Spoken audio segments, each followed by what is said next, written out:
క్రీస్తునందు ప్రియమైన వార్లారా, మరణాత మన రక్షకుడైన యేసుక్రీస్తు ప్రభువారి నామం పేరిట మీకు అందరికీ శుభములు కలుగునుగాక. ఆమేన్. పరిశుద్ధులు ఎం దేవదాసాయి గారిచే రచింపబడిన పరమగీతార్థము అనే పుస్తకం ఆడియో కంటిన్యూషన్.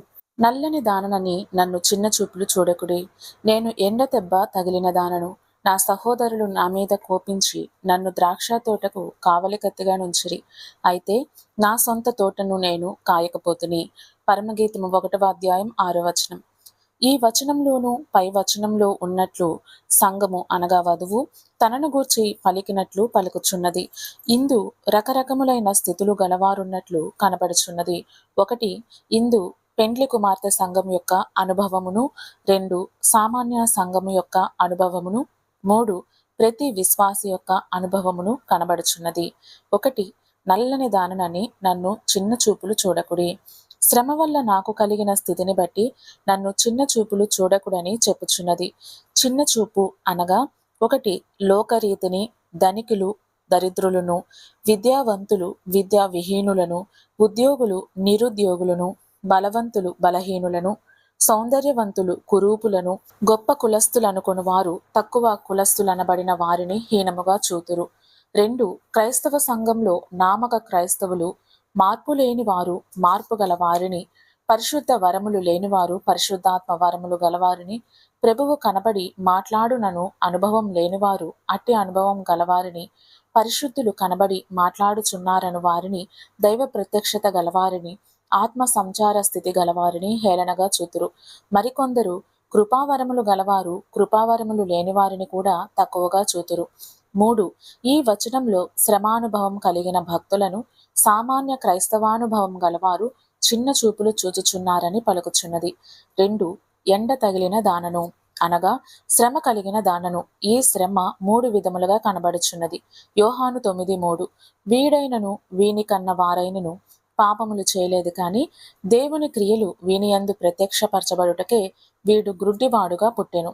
1 వంశ పారంపర్య శ్రమ. పేదరికమైనను కొన్ని వ్యాధులైనను ఆయా విధములు. ఉదాహరణకు ఎలీషా సేవకుడైన గెహాజీ పాపమును బట్టి కలిగి ఉన్న కష్టము తనను బట్టి తన వంశమంతటికి వచ్చినది. 2 తన పాపమును బట్టి కలిగిన శ్రమ. ఆయా విధములు. ఉదాహరణకు పక్షవాత రోగి తన పాపం వలన కలిగిన వ్యాధి అని గ్రహించినందున ప్రభువు అతని పాపములను క్షమించి తన రోగమును స్వస్థపరచెను. 3 దేవుని మహిమార్థమై కలుగు శ్రమ. పుట్టు గ్రుడ్డివాడు ఇతని యొక్క గ్రుడ్డితనమును శ్రమ వంశ పారంపర్యమైన పాప ఫలితము కానీ తన యొక్క పాప ఫలితము కానీ కాదు, కానీ దేవుని యొక్క క్రియలు ఇతని యందు ప్రత్యక్షపరచబడుట కొరకైన శ్రమ అయి ఉన్నది. ఏ రీతి శ్రమ కలిగిన వారైనను క్రీస్తు ప్రభువును ఆశ్రయించిన ఆ శ్రమను పరిహరించి వారిని ప్రభువు మహిమ కొరకై వాడుకొనును. శ్రమ వల్ల కలిగిన మహిమానుభవము ఎట్టిదో మానవుడు శ్రమలు పొందక దైవ మానవుడెట్లు కాగలడు అను కీర్తనలో తెలియచున్నది. శ్రమ భక్తునికి విమల మార్గమై ఉన్న ఆశ్రయమై, ఆత్మకు శృంగారహారమయున్న ఉపకారమై, సకల స్వనీతిని పరిహరించి సంపూర్ణమైన దేవమానవునిగా చేసి భక్తునికి గల శాంతిని కాంతిని బయలుపరుచున్నదై ఉన్నది. కనుక దేవుని యొక్క క్రియలను బయలుపరచు వధువు సంఘం యొక్క శ్రమ సామాన్యులకు అర్థం కాక హీనముగా చూచుచున్నారు. ఒకప్పుడు దేవదాసయ్య గారు మహాశ్రమలో ఉన్నప్పుడు కాకానీ స్వస్థశాలలో పనిచేయ 4 పాస్టర్లు ఆయన యొద్ద నిలిచియుండగా వారిలో ఒకరు ఈ మహాభక్తునికి ఇంతటి శ్రమ అని మనస్సులో అనుకొనుచుండగా అయ్యగారు ఆనందకరమైనది మన బ్రతుకెంతో, ఆశ్చర్యకరమైనది మన బ్రతుకెంతో, అద్భుతకరమైనది మన బ్రతుకెంతో, ఉపయోగకరమైనది. జ్ఞాని నేత్రములకు ఆనుంగాని ఇతర మానవుని నేత్రాల కానుటెట్లుండును అను పాటను అప్పుడే వ్రాయించి పాడించిరి. కనుక దీనిని బట్టి చూడగా భక్తుల యొక్క శ్రమ సామాన్యులకు అర్థము కాదనియు శ్రమానుభవం గల జ్ఞానియే ఈ సంగతి గ్రహింపగలడనియు తెలియచున్నది. కనుక వధువు సంఘ శ్రమ ఇతరులకు అర్థం కానందున చిన్న చూపులు చూచుచున్నారని పలుకుచున్నది. 3. నా సహోదరులు నా మీద కోపించి. క్రీస్తునందున్న వారందరూ ఏ దేశస్థులైనను ఎట్టివారైనను సహోదరులు. రోమా 8:29. క్రీస్తు సంఘంలో క్రీస్తు కలవారు కలరు, లేనివారు కలరు. క్రీస్తు గలవారనిన క్రీస్తు లేనివారికి కోపము. 1 కయీను హేబేలు సహోదరులే. ఇరువురు అర్పణలు అర్పించిరి. హేబేలు అర్పణను దేవుడు అంగీకరించినందుకు కయీను కోపగించి హేబేలును చంపెను.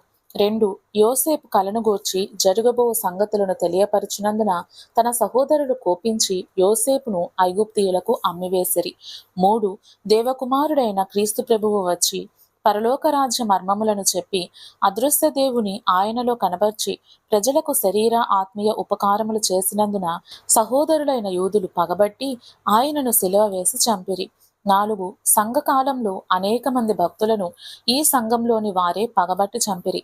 5 డాక్టర్ మార్టిన్ లూథర్ గారు దాచబడిన బైబిల్ను బయటకు తీసినందున రాజాధికారం గల మతాధికారులు కోపించి సంఘ సంస్కర్త అయిన లూథర్ను చంపన ఆజ్ఞాపించిరి. నేటికిని ఆత్మీయ స్థితి గల విశ్వాసుల సంఘమంటే ఆచార క్రైస్తవ సంఘమునకు కోపము. కనుకనే నా సహోదరులు నా మీద కోపించుచున్నారని పలుకుచున్నది.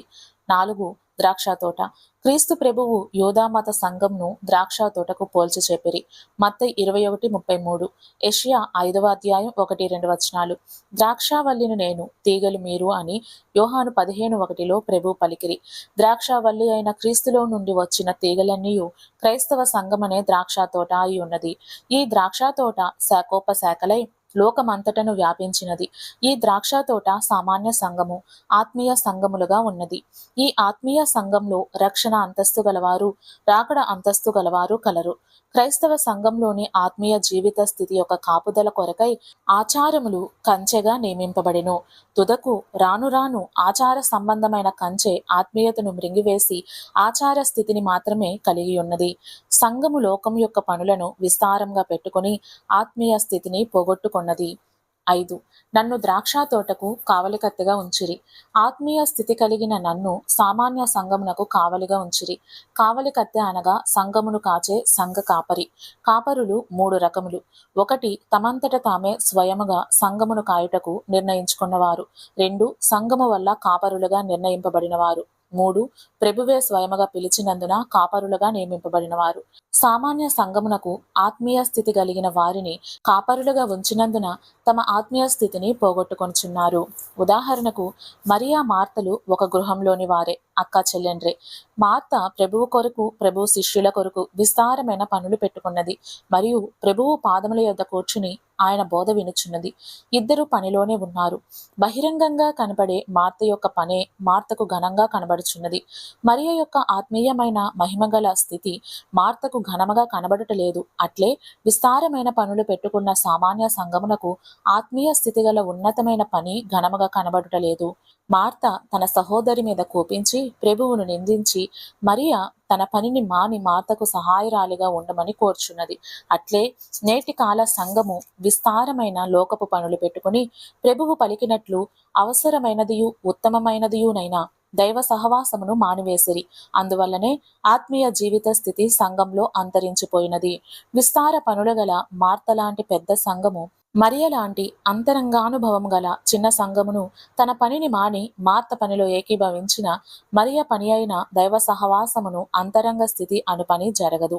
అందుకే సామాన్య సంఘమునకు అంతరంగ స్థితి గల నన్ను కావలిగా ఉంచినందున అంతరంగ స్థితి పోయినది. కనుక నా సొంత తోటను నేను కాయలేకపోతిని అనుచున్నది. 6 నా సొంత తోటను నేను కాయకపోతిని. 1 విశ్వాసి తన శరీర విషయంలో చేయవలసిన క్రమములన్నీ చేయని ఎడల ఆయా విధములైన కష్టములు, అనారోగ్యములు కలుగును. 2 తన కుటుంబ విషయంలో శరీర ఆత్మీయ సంబంధమైన క్రమము కలిగి ఉండని ఎడల అనేక అపార్థములు కలుగును. 3 తన శరీర విషయంలోనూ, కుటుంబ విషయంలోనూ, సంఘ విషయంలోనూ మాత్రమే గాక తన ఆత్మీయ జీవిత వృద్ధి కొరకు ప్రతి దినము కీర్తనలు పాడుట, బైబిలు చదువుట, ప్రార్థించుట, స్తుతించుట, దైవ సన్నిధి చేయుట, సమర్పణ చేయుట, కానుకలిచ్చుట, వాక్యం ప్రకటించుట, తన లోపములను సవరించుకొనుట, తనకియబడిన కృపావరములు అన్నిటినీ వృద్ధి చేసుకొనుట అను వీటన్నిటినీ లోటు లేకుండా చేస్తున్న ఎడల తన అంతరంగ జీవితమును కాపాడుకొనును. ఇట్టివి చేయుట మానిన ఎడల తన అంతరంగ స్థితి పోవును. ఇట్టివి చేయుటలో నిర్లక్ష్యము చేసి సంగమును కాచినందున తన అంతరంగ స్థితి పోగొట్టుకున్నదై నా సొంత తోటను నేను కాయలేకపోతిని అని పలుకుచున్నది. తన హృదయమును చూచుకొనలేదు. అదే దుఃఖము సరిచూచుకొనవలనను కోరికయున్నది, కానీ సరి చేసుకొనలేకపోచున్నది. అదే లోపము. ఈ చిన్న వర్తమానంలోని ఆత్మీయ అంతస్తును ప్రభువు మీకు అందించునుగాక. ఆమేన్. మరణాత.